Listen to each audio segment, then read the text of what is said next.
संगम माई के नेहिया लगाव पूनम प्रीत पूरी हलुआ पकाव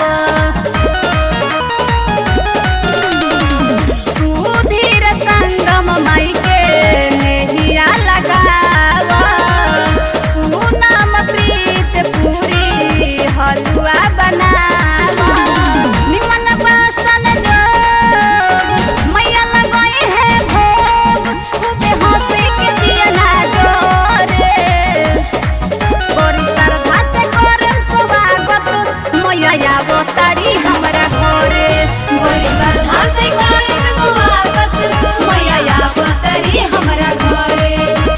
महादेव स्टूडियो माझी।